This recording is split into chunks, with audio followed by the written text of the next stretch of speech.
দেখেন মানুষের অসাধ্য কিন্তু কোনো কাজ না। আমি কিন্তু কয়েকদিন যাবত বেকার, তাই আমি এদের সঙ্গে কাজে আসলাম।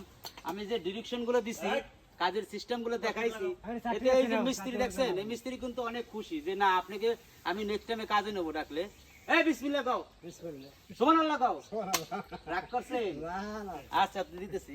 তো মানুষের আসলে কাজের অভিজ্ঞতাটা হচ্ছে বড় জিনিস। দেখেন এই মোটরটা কিন্তু তুলছি, এটা কিন্তু রশি ছিঁড়ে গেছিল, হ্যাঁ অনেক ক্রিটিক্যাল একটা কাজ। আমরা খুব সুন্দরভাবে যত্ন সহকারে কাজটা আমরা করছি এবং এই মোটরটা নিয়ে আবার কিন্তু আমরা চেক দিছি, হ্যাঁ যে এটা তখন উঠেইছি ভালো করে আমরা চেকটা দিয়ে নিই যে ঠিক আছে কিনা। সম্পূর্ণ পরিপূর্ণভাবে চেক দিয়ে এখন আবার মোটরটা আমরা নিচে বোরিং করতেছি। আমরা 20 ফুট পাইপ দিছি। এক্ষেত্রে কি হবে, এটা নিচে পানিতে সমস্যা হয়েছে, যার কারণে দুইটা পাইপ আমরা আরো বাড়াই দিছি, অর্থাৎ 20 ফিট বাড়াই দিছি। তো সেক্ষেত্রে কি আমার পানিটা এখন সুন্দরভাবে উঠবে। আবার যদি বেশি পাইপ দেওয়া হয় সেই ক্ষেত্রে কিন্তু আমার মোটরের প্রেসার পড়বে। যাই হোক কাজের কিন্তু আসলে অভিজ্ঞতার শেষ নাই, কাজ কোনোটাই ছোট না।